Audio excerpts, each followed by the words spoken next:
Bob Fernandez. I'm a published writer, online broadcaster, international blogger, and I've been organizing the Black History Month celebrations at the UK House of Parliament ever since 2013. I moved to Bradford 5 years ago from London, and I've been organizing multicultural events here in Bradford for the African and Caribbean communities and for many communities as well. I'm very passionate about diversity. I have a degree in English, also qualifications in digital marketing, and also equality and diversity. And I've always believed that the soul of any community lives within the hearts of its people. And the theme for today's session is Who Am I? Who am I? And we're going to be looking at the significance of our names and how profound they are in reflecting aspects of our culture, our heritage, our identity, and our religion, as well as how people relate to us.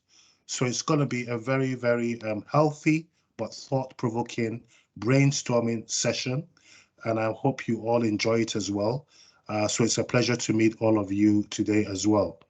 Um, in terms of identity, we'll also be looking at how our names affect people around us, how they see our accents, and also maybe a bit of identity crisis in the sense of the parts we keep or hide as part of our identity to fit into our environment.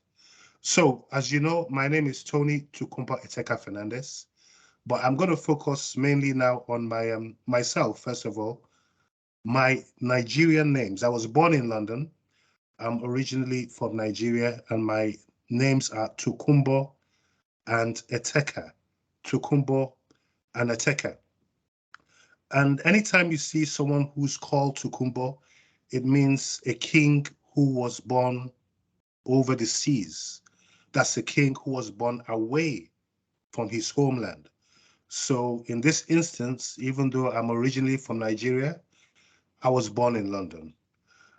Names are very important in many parts of Africa because they tell us who we are, and people name us also after things that happen in our life.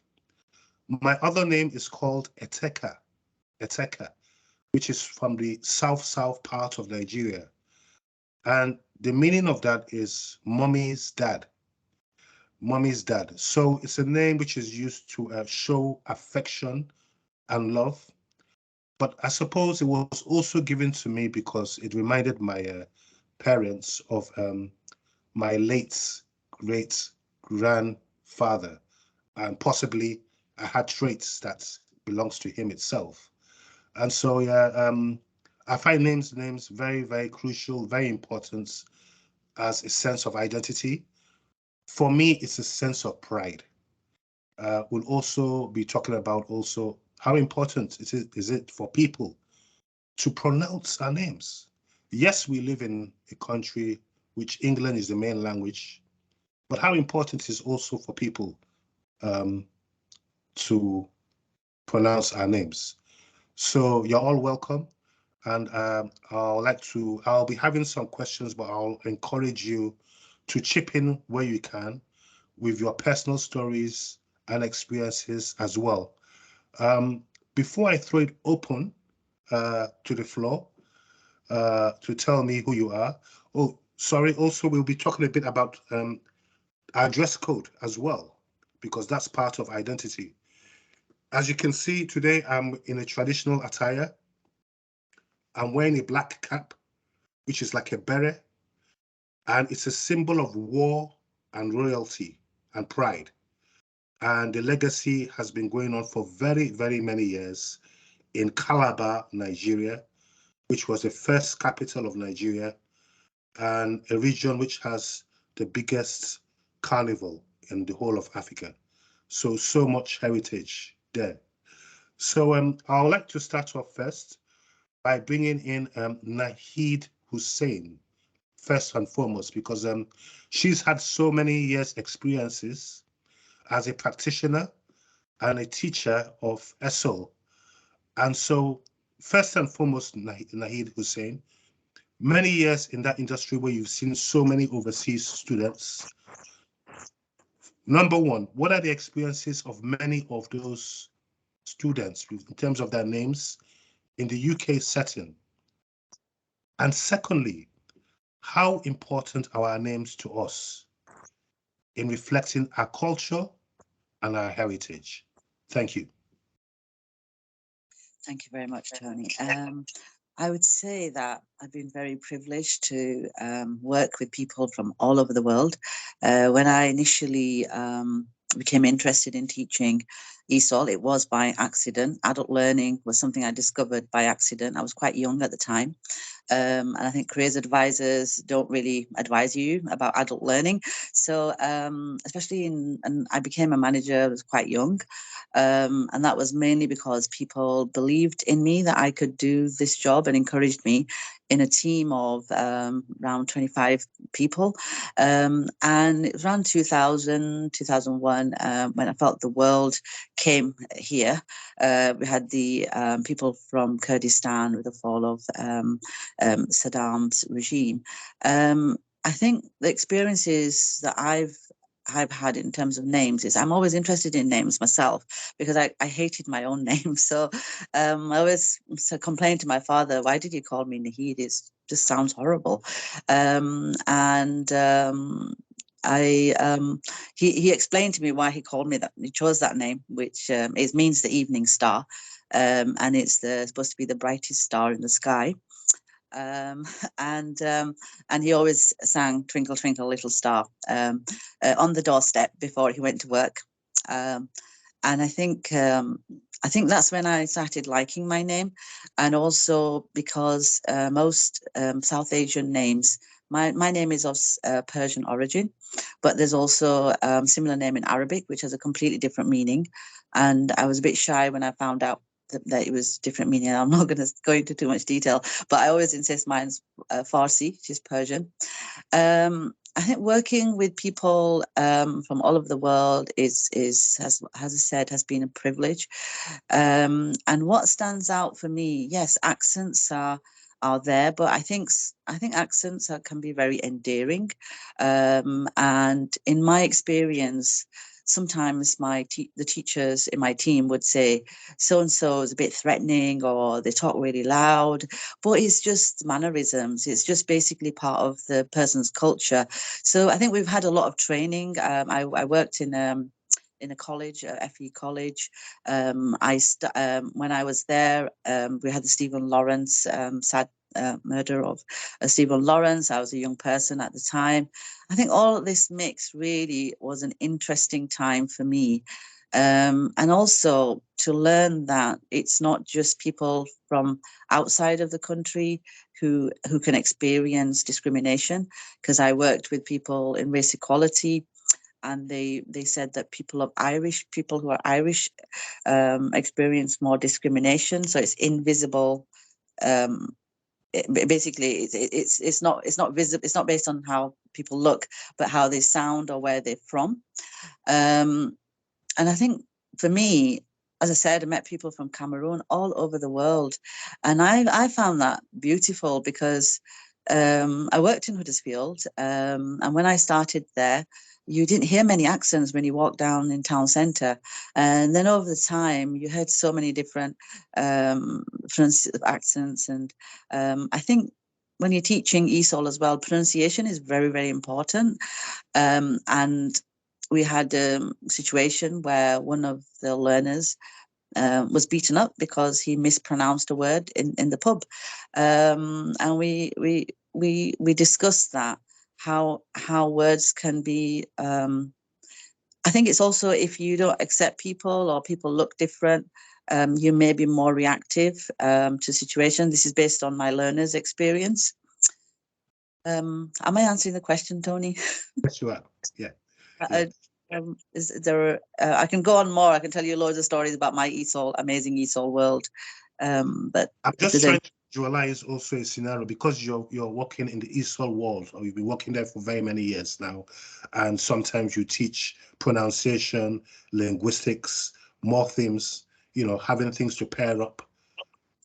how important is it for you as a person for people to pronounce names properly?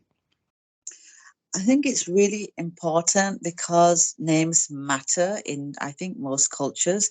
And I think because I was brought up in what's really diverse culture, I think sometimes it's difficult for you as a child to separate what is your culture and the bigger culture, the what you might say the dominant, or the culture out there. So I found for myself, and I think for a lot of learners, they are very they want to they want to be accepted. People want to be accepted. They want to be part of something, but at the same time, people want to keep their own identity as well. And there's nothing wrong with that. And I think people, once when I teach my class, I always say I do talk about names and what my names means, because I actually didn't like my name to start with, and that's when you're actually learning about people's culture and what matters to them.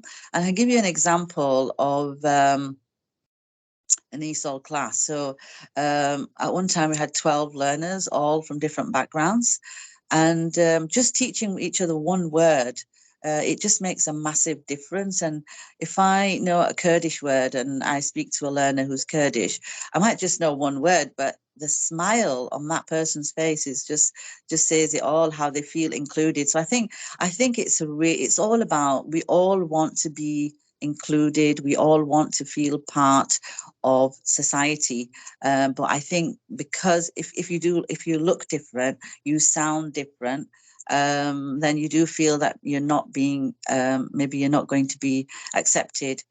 However, I have come across learners who speak the Queen's English, bless her, and they come to Yorkshire and they don't really understand what the person on the street is saying. So as an ESOL teacher, you're trained to adapt your meta language.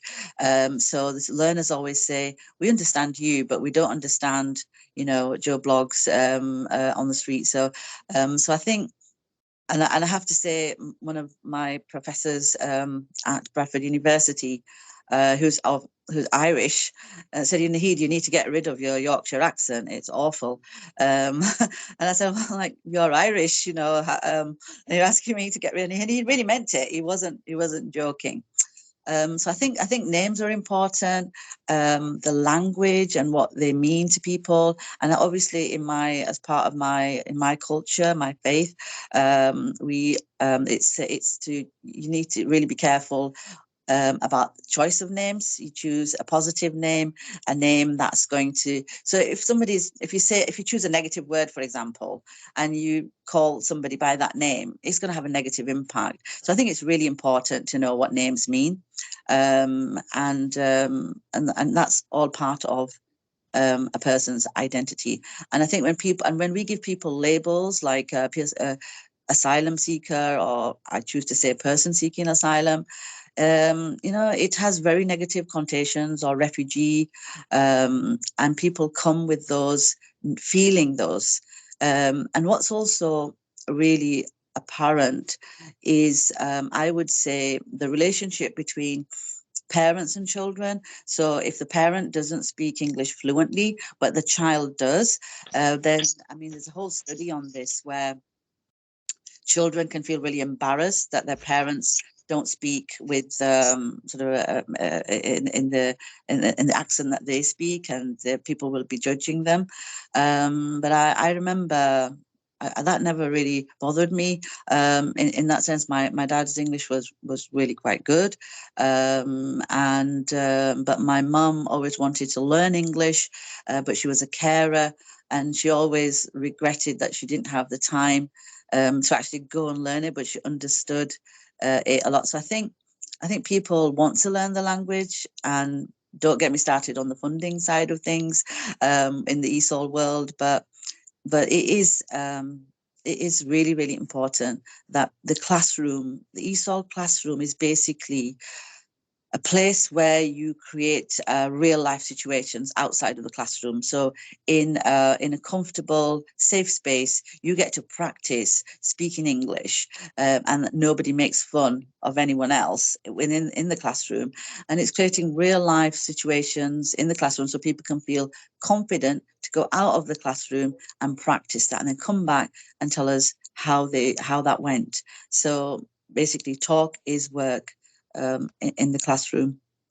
Talk is work, and thank you so much, Nahid. We'll be coming back to you again shortly, talking more about real life situations. We now want to bring in Lorraine as well. Lorraine moved to the UK in 2011 with her husband. She's originally from Goa, and she has lived and worked in Dubai for many years. She's also part of Bradford for Everyone organization. So it's a pleasure to meet you today, Lorraine, as part of Race Equality Week. Same question to you. How important are names, and what are the significance in names in reflecting our culture and identity from your own personal experiences? Good morning, everyone. Good morning, Tony. You'll see at the bottom of my screen my full name. So everyone knows me as Lorraine Hughes, but my full name is Savia Lorraine dos Pobres Lobo. And when I got married, I took away my maiden name because it wouldn't fit into any forms, you see. The government forms were the problem. And I took my husband's surname of Hughes. I'll just give you the origin because I think that's what you said, just give you the origin and how the religious aspect and the cultural aspect. So I am a Roman Catholic, and as is done in the erstwhile traditional Latin church, you had a religious name as your first name, and that's where Savia comes from. It's from a saint called Dominic Savio. My brother's name was Dominic. My mother said, let's add an A as you do in Portuguese. So most Portuguese female names are Francisca, and the man is ending with O, Francisco, which is my dad's name. So I became Savia. Lorraine, you wouldn't expect, you'd think, this is the normal Lorraine, which comes from Alsace-Lorraine, or it's Scottish origin, but really, my father gives me the romantic story of me named after a series of trucks. There, so there's this, luckily he didn't like Caterpillar as much, so there's this series of trucks that is Lorain, that is a brand of trucks. And you can pick that up in, on Google after this. The Dos Pobres Lobo is my family name. Like many of you, I researched my family tree to identify my ancestors and roots.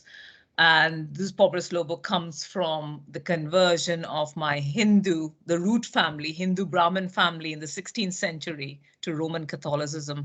But since then, we've had nationality, culture, religious integration. So I am Indian, Portuguese, Burmese in entirety. So when it comes to traditional outfits, it's a difficult one. We just take whoever's we can. If we'll wear a sari, if we are asked to, but I need help to wear it. The Burmese outfit is easy to wear. I tend to wear just Western dress, otherwise, comfortable. But going back to my name, it's funny, most people can pronounce my name very well until I got married, where Hughes became Huggies, Hughes, and that's a British name. Yes. So it's funny. It's Lorraine Huggies sounds really exotic. How important is my name? It's very important. It's but I don't use my first name because in Roman Catholicism you use your second name. That's the name you're called by.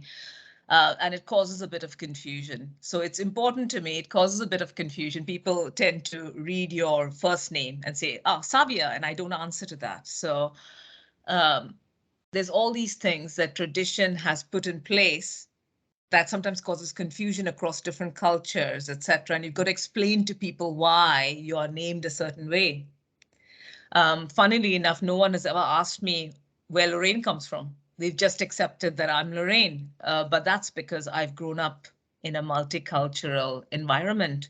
We just accepted other children with their names for who they were. And the religious aspect, the cultural aspect, the language aspect, I don't think we ever questioned it. We just accepted that's Helen and she's from Egypt. Or Rania, or Rita, and these are all my friends who I still keep in touch with from school. So that's strange for me to come into Bradford and then have to say to someone, your name is not Maz, is it? No, I am Humaira, but no one can pronounce it correct. And I've taken Ma and made it Maz. And why are you doing that? Why isn't everyone pronouncing your name? So I found it difficult the other way around, where I'm questioning why people don't use people's original name, because that's so important. And that sort of says names are important, but we try to get other people to accept our names, the pronunciations, the challenges with it, and make it simpler for other people rather than, and not simple for ourselves. I personally feel, and this, everyone has a different opinion. Should we be doing that? I don't think we should do that. Not unless the person themselves, and you've got to check with the person. Do you prefer, am I pronouncing it correctly? We're not going to get it right. Not always, not with the 200, oh no, is it 3,000, 4,000 different languages around the world, and the different pronunciations and the different inflections. We're not going to get it right the first time, but if we practice it, we will. And it's part of respecting the person and their name. However, caveat, the person may prefer to be called something else. And you could always check. And that's important for me. Language-wise and pronunciation-wise, it's funny because some people say I sound Trinidadian. I don't see it. I can't hear it. You can't hear your own voice. And I've not been to Trinidad, but I'm happy. Any Trinidadians in the room want to give me a passport, I am happy to come over. My accent probably is a funny one, where it's the Goan accent with Dubai, with going back to Goa, and with living in different parts of the world, I think. So that's an interesting one. A lot of people say, "Oh, are you from Trinidad?" Not yet, I'm not. Okay. Fantastic. Taking all those things into consideration and going back to what you've said about your name, its history, and its culture, what does your name mean to you? What kind of feeling does it give you? Does it give you a sense of fulfillment, pride, or confusion? Funnily enough, it doesn't confuse me at all. It's my name. It's my name tag. It's I was born and baptized, as you do in Christian culture. The baptism probably happened within a month of, or if not immediately, because they thought they would lose me as a child. I was born too small. And here I am. So all I've ever known is my name, Lorraine, which is what everyone calls me. And I'm comfortable with it because I've grown up with it. And it's been a sense of pride. I mean, you don't have too many people with a mouthful of a name, do you, Tony? Like Xavier Lorraine dos Pobres Lobo and E. Hughes. For me, it's a sense of pride. I'm proud to have had the name, to be able to go back and fill it in some forms, not all. And I'm proud to take the name of my husband and his surname. And that is, I think, a personal thing. Everyone's different, and everyone has different experiences. My name has done me well, and I'm happy to keep using it. Thank you very much, Lorraine. We're going to be coming back to you a bit later. Before we move on to our next speaker, we would like to introduce the Strategic Director for Health and Wellbeing, Bradford Council, Mr. Ian Macbeth, who's just joined a few minutes ago, just for him to say a few words as well in respect of Race Equality Week. Thank you for coming. Oh, thanks, Tony. That's very kind. I'm sitting in this strange room at City Hall. I look like a bit of a ghost here, don't downtown. There's no lights on. The reception wasn't working, so it wouldn't let me join the room at 10 o'clock. So I'm so sorry I'm late, everyone. I did notice in the chat someone was asking about my name, so I suppose it is a bit unusual. And the story for my name is I'm from Barnsley, so not too far away from Bradford, but my parents are both Scottish. And so Ian, the spelling of my name, Iain, is in the Gaelic language for John, and Macbeth means son of Elizabeth. So there's a bit of a twist to my name as well. Although what I would say, I share with you, all my family in Scotland are either miners, coal miners, or they are farm labourers, because we've done a little bit of work on the family tree. So they either worked on farms or in mines. But my granddad. Sorry, let's get this right. My great-granddad on my dad's side, I'm afraid he was an alcoholic, and he had 4 sons, and on 4 of their birth certificates, they've spelt the surname differently. So one of them is Macbeth, one is Macbeth, one is Macbeth, and one is Macbeth. And so my name is a bit of a lucky dip, really. It could have been any of those, and that's the one that I ended up with. So what a strange story to give you about my name. I think when I chatted to Zara, I just wanted to say, so as you rightly say, my job title is Strategic Director, and that means I sit on the council's management team, and we try and direct the council in the right way, and sometimes we get it right and sometimes we don't. The one thing I would like to think that we do try to get right is tackling any kind of racism head on. So every member of the corporate management team is absolutely committed to tackling racism. It's got no place here.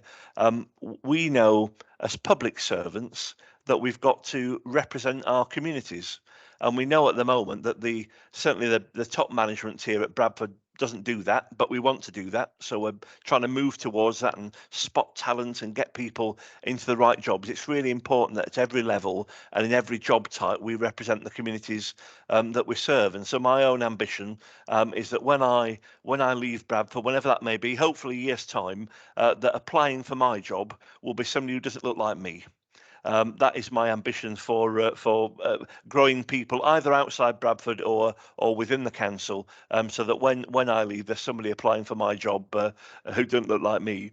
I also just want to say, everyone can make a difference. We've got to talk about this and not hide away from it. Everyone can make a difference in a small way. It could be about language. It could be about getting people's name right or wrong. It could be about the assumptions we make about people. And we've got to accept we've all got those biases, and we've got to realise it and check ourselves every day, and keep talking about things. And by listening to people's experiences, like you're doing this morning, we can learn about how to understand it better and think in our own minds how to tackle it. And it just brings to mind an experience I had in my last job. I used to work down south, and when I announced I was leaving to come to Bradford, one of my heads of service took me out for a meal. It was very nice. Anita, because she'd moved up a little bit, and she thought I'd helped her. I didn't think I had. I thought she'd applied herself, and she was brilliant, and she'd got the job that she deserved. And she was just describing some of the experiences she had. So Anita was an Asian woman. She was immensely capable, the best head of service I had.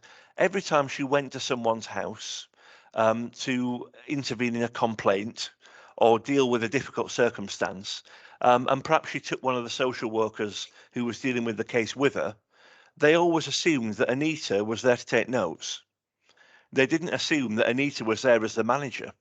And even when she introduced herself and said, I'm their boss, actually, I'm their manager, it didn't quite register with people. And she always felt, and we were both a bit tearful by then, she always felt that she'd had to do 10 times more than anybody else to climb the next step or do the next thing. And it stuck with me so powerfully, the story she gave me, that I try never to forget it and just try and put myself in people's shoes when they're describing their experiences. So I'm getting tearful now. Can you tell? Just thinking about it. So I just want to say we will keep talking about it. It's a massive strength of Bradford. We're an internationally connected city. It's a great thing for us. City of Culture is going to be a huge opportunity to celebrate how brilliant we are as well. So we'll tie all that together. Actions, not words. And I'm looking forward to listening to the rest of what everybody else has got to say. Okay, I'm going to come back to you again, Ian, before we move on to Okay. people, because when you share that experience now, taking into perspective that she has to work 10 times harder, and you had to listen to her stories of someone who was from a different ethnic background, do you think and feel this is something which is still apparent today? And that also goes to other members of the floor as well. Sorry, I was on mute then. I'll start off. Well, I'm fairly certain it will. I've got a I think we're losing you a bit. I dealing think with. you're on mute. Oh, sorry. Did you hear any of that, Tony? We can hear you now, I think. Can you all? I'm looking at Savia. Can you hear me? I can see your face. Can you? No. Oh dear. Wait a minute. I'll take the headphones off. Is that any better? That's better, I think, yes. People are nodding. I'm not going to talk for long because I've obviously got a dodgy. I'm sitting in a corner of City Hall that hasn't got any internet. To answer your question directly, Tony, I'm fairly sure it does. And so what can we do about it? All we can do is talk about it, is support those staff, is get the messages out there, and when those things are happening, is tackle it head on, not make any excuses for people, be they service users, be they colleagues, be they members of the public. We've just got to tackle it head on and keep moving forward is all I think we can do. Thank you so much, Ian. We look forward to engaging with you more. We're now going to bring on, before we open things to the floor, we'll now bring on Mr. Daniel Balas, who's the company director for Connecting Roma. Is Daniel still here? Nice to see you again. His initiative has been going on for quite a while, and he came to UK in 2000, and his organization is also responsible for bridging the gap amongst Roma people in Yorkshire, and he's originally from the Czech Republic. I met him for the very first time last year.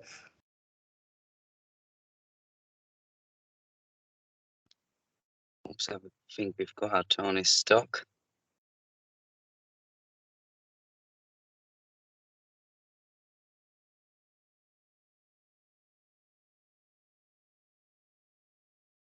Can you guys see Tony stuck as well, or is it just me? Yeah, I think he's stuck too, Daniel, but we can hear you. Yeah, Daniel, do you want to just kick off and just tell us a little bit about your name and your background, and hopefully Tony will come back in? Yes, absolutely. So as you hear, my first name is Daniel. I was actually meant to be called Elamia, which was after my grandfather. Everybody was very set on that name, and I did think it's an unusual, and I would have liked the name, I think. But my dad was very persistent with the name Daniel. He said he always wanted a son called Daniel, and he picked that as he was young, and he was happy to give me that name. And I do like the name Daniel. I am a Roman Catholic myself, and we attend church. I attend church with my family. I attended church with my parents from where I'm from in Czech. Being from Czech, and I guess even in different areas here in the UK, you get to hear my name being said in different ways. So in Czech, they like to soften the names. So you kind of put Danečku, which is basically Daniel, but it's in like a softer version. And that very much stuck with me till this day. So when I'm ringing, family back in the Czech Republic, they will be calling me Danečku, which is very strange because usually that's you would say that to a child. When you become an adult, you usually just use your normal name and not soften the name. I've again in England, I'm called Danny as well, which I really liked, and I've actually almost got a nickname from that. As in school, there was a couple of Dannys, and the teacher called out once, and Danny B, and to give me the tick. And I thought that sounds quite cool. And as everybody else had the street names here in Bradford, I managed to get one, and I was called Danny B. So you hear that in different parts of areas. I still walk around sometimes in town and get to hear Danny B, you know, and you think, oh, who's that? And I hear that for a long time. And yeah, so we called Daneček in Czech Republic. But my surname, as you can see, Balázs, is certainly a European name and attached to many Roma. I am Gypsy Roma myself. It is my nationality that is Czech. And in Czech, the women would, of course, you know, take on a husband's name. The country is predominantly Catholic, but the name changes slightly to make it a feminine, which you add OVA, add any of these names. So, for example, my mother is called Balazova. However, when we came to England, I think people found that it's a different name, so people would kind of say, "Well, your husband's called Balázs, you're Balazova. Is you know, are you guys married?" So I really taken it on, and when I got married with my wife, she'd taken on my name as Balázs. So we're modernizing it and making it more British, which I'm really happy to do. But yeah, I think being a biblical name, that's why the name means a lot to me. I feel like that throughout my life, my faith has very much kept me going through. The meaning of the name is God is judged, and of course we've got the prophet Daniel, that we have the story with the lions. And I think that very much resonates with my life. I think I've always been thrown, you know, with the lions, being a Roma, being from the Gypsy background, living in, you know, Czech Republic, where racism and discrimination is very much open and kicking till this day. And you know, coming to the UK as a refugee, as you know, somebody that's from a new upcoming community, it almost always feels like a battle. And I guess being a company director is not so much different, working 24/7. But I think, you know, my faith has always managed to get me through and come onto the other side, become that stronger person, become that person, you know, that has now got that experience and, you know, be able to, with that real life, being through the real life, being able to help others and support others. So I'm very thankful, and I think my name is a big significance and a big part of who I am and what I do. Taking into consideration you've had your own personal and racial challenges in the past, you speak about your name with a source of pride, also from a faithful perspective. What kind of self-fulfillment does that give you as a person in your community?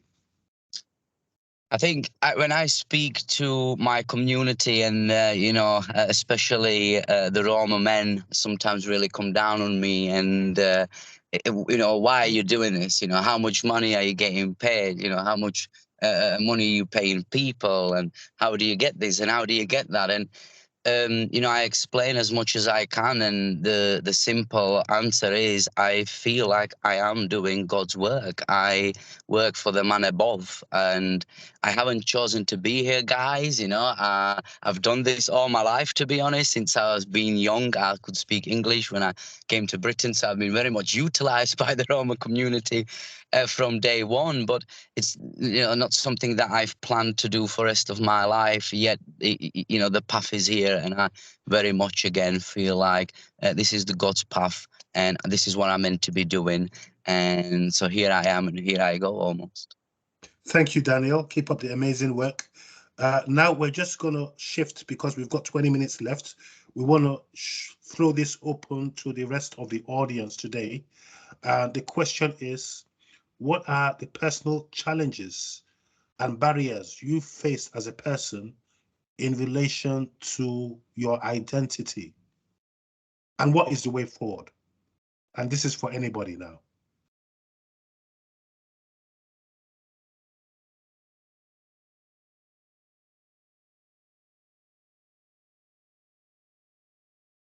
I can see Mary Orisi. Would you like to say a few words on that?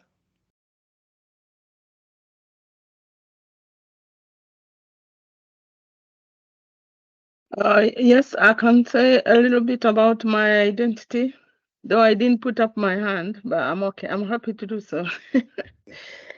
Yeah. My name is as we normally name after the dead, so it's like we keep the spirit going. So I'm expected to behave like one of my aunties who was called Kemunto, and they drive on the good spirit. So my auntie is alive in me and in many of my cousins. So what I struggle with identity is more of the challenges of religion. When you say you're a Christian, and there's always arguments. Oh, do you know the Christians do this, do that? So I say, I know it all. I know everything. I know about it. So I'm left alone. That's one of the challenges. And another one is my children don't have my name, and that also does bring conflicts when I go to the school evening meetings. But I just try to explain and say that's how we name differently from the structural one. The other thing that I find an issue with identity is that, the expectation that I expect to get some kind of a maternal or an adult respect, which doesn't come easily. So I've got to keep on kind of explaining or just staying quiet, and then they say, oh, why? So I say, I'm already an adult. I have to behave differently, that kind of thing. So those are my challenges that I normally come across. Thank you very much, Mary. We'd like to bring in Sajid Azib, also, who has his hands up. Nice to meet you for the first time, Mr. Sajid. Thank you very much, Tony. And I'm Saj Azeb. I'm Chief Operating Officer and Deputy Chief Exec at Bradford Teaching Hospitals. So it's really nice to be here and listening to the conversation. And I mean, I didn't think we'd be able to talk for an hour on this subject matter area, and how wrong could I have been? It's been absolutely fascinating to hear. And so, for instance, in terms of your name, Tokumbo Ateka, so Kingborn overseas and mummy's mummy dad, and a term of affection. So it gives you a real sense of depth of meaning for people, isn't it? So a name isn't just a label by which you refer to somebody. There's a real depth of meaning for people, and it's important for individuals as well. And sometimes I think we can overlook that, can't we? So we shorten people's name without asking them. We call them a nickname without understanding what that might mean for them. So we've heard today about some of the names having religious connotations for individuals. We've heard today about some of the names being of their loved ones, either those that have passed away or those that are present. So it's far too easy for us to assume. I think the personal barrier for me, Tony, in terms of your question, has been people find it difficult. Sometimes I find it difficult, and I think we need to move out of this space of simply stopping and pausing and asking people and having this type of conversation in terms of what would you like to be called, and actually, can you give me a background to the origin of your name? And I think sometimes we're far too, I don't know what it is, we're far too British, perhaps. We don't like to go into those discussions.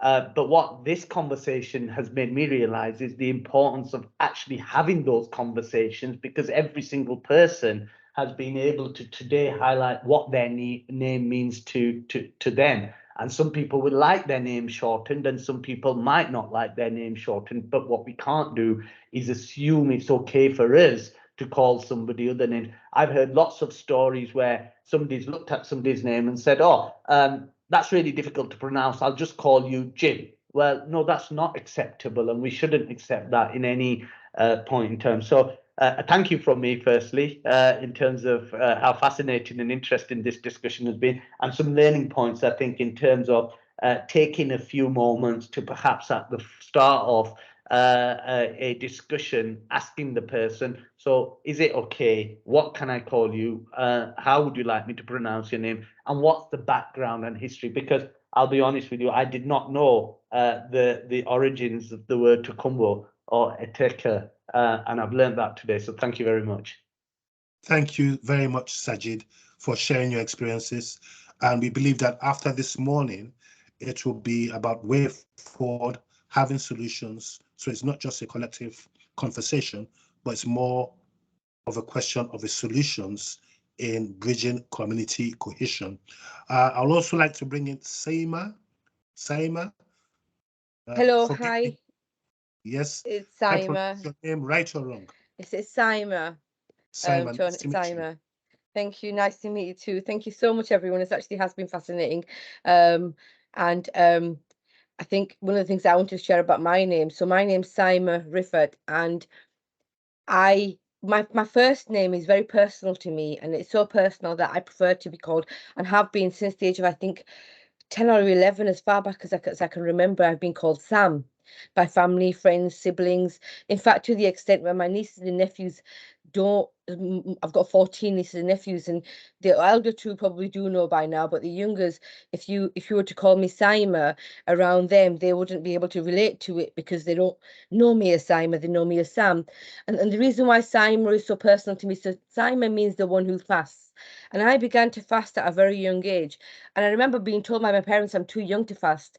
And I always insisted that I wanted to fast because my name meant so much to me. And I felt that that was a part of me, and I was given that name. And I felt like I needed to kind of act upon that name. Now, my surname is different to what, and it's similar to kind of the story that Mary gave us there.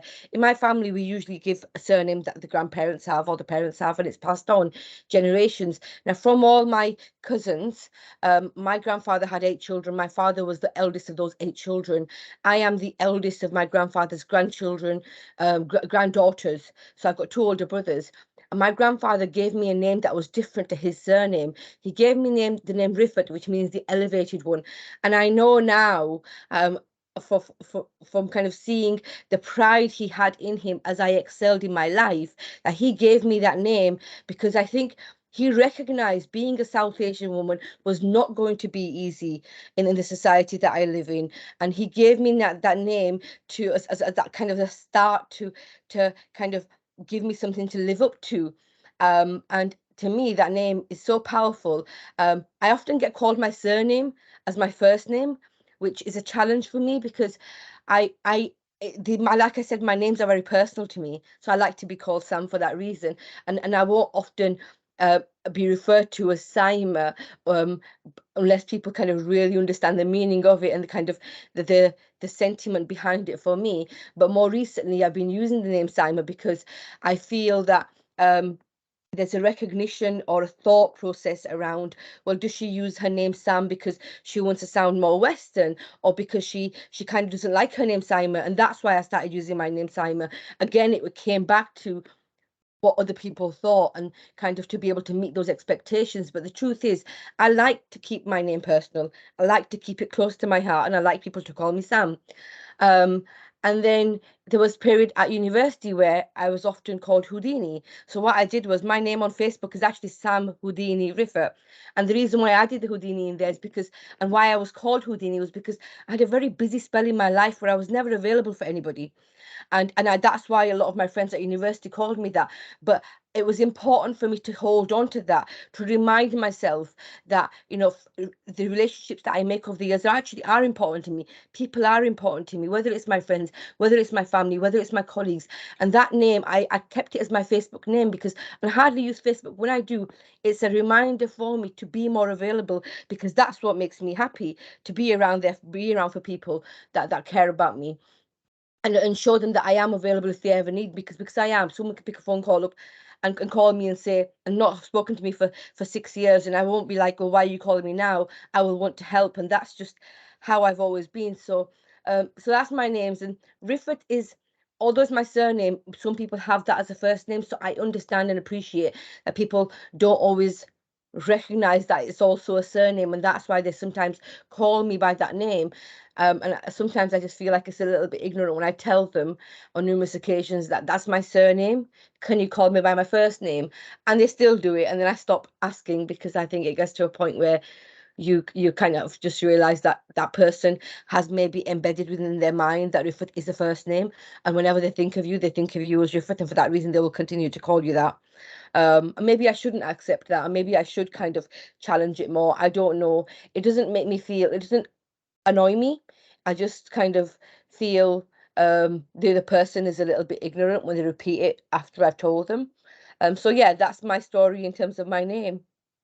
Thank you so much, Sama, for sharing that very, very rich experience, and I'm sure greater things will continue to come your way. We're just going to wrap up now. And as we wrap up, I want to wrap up now with Nahid and also with Lorraine.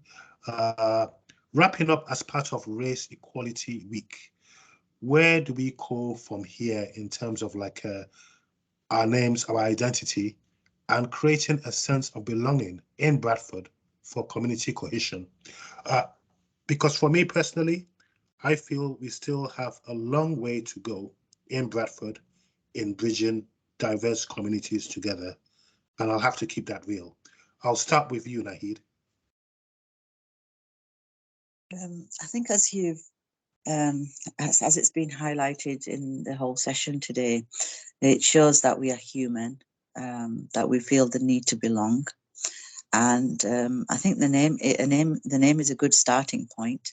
When you meet someone, I always ask, so what does your name mean? And I think to pronounce things correctly is also important, because sometimes we pronounce things because everyone else is pronouncing it like that. So you get used to it. And I remember a young girl called Musarat, and in Urdu we say Musarat, and I know that because I was taught Urdu, and I can read it. But she said, my name is not Musarat, my name is Muzarat. So that's how everyone else called her, but she refused to be called Musarat, so I just gave up. So I think it's about how people want to be called as well. You've got to give that level of respect. But I think that, as you pointed out, we need to go beyond that, but everyone needs to feel that they belong wherever they work. And I think we need to get to know a little bit more about who we are. And I think also there's so many similarities. So Daniel, I have a nephew called Daniel. I chose the name Ibrahim for my eldest son, because it's very powerful, because he was known as the soulmate of God, the best friend of God. And that name, I mean, often gets changed to Abraham, but then that ignites a discussion, I think. And I think we need to, this fast track life that we live, I think we need to sometimes just spare that moment, even if we're at the bus stop, wherever we are, to get to know one another. And I think it doesn't have to be, it always starts at a small level. Whoever you meet, spread a little peace, and the word Islam means peace. So I feel that, global peace is one thing, but I think we can all achieve a little peace in our lives with one another, wherever we are. Sometimes the question, who am I, is a very simple question, but it's also a difficult journey, because a lot of people don't really know who they are. How important is it for one to know oneself? I think that is really crucial, because I think when you're growing up in a diverse society that's very diverse, as a child, I think it can be very, very confusing. So I think it's important to have those discussions.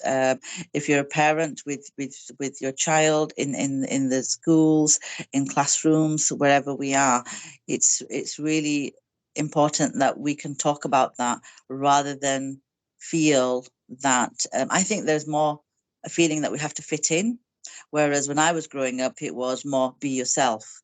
And I think we have to make sure that we have those conversations with our children, and I don't mean that just your own children. I think all the children are our children, and I think that people matter. But I think we have to have some mechanism to have these conversations, because I think people just seem too busy in their personal lives. It's just the life has become like that. So we need to be able to take that time in our personal lives and through work, in the work setting, to have that as well.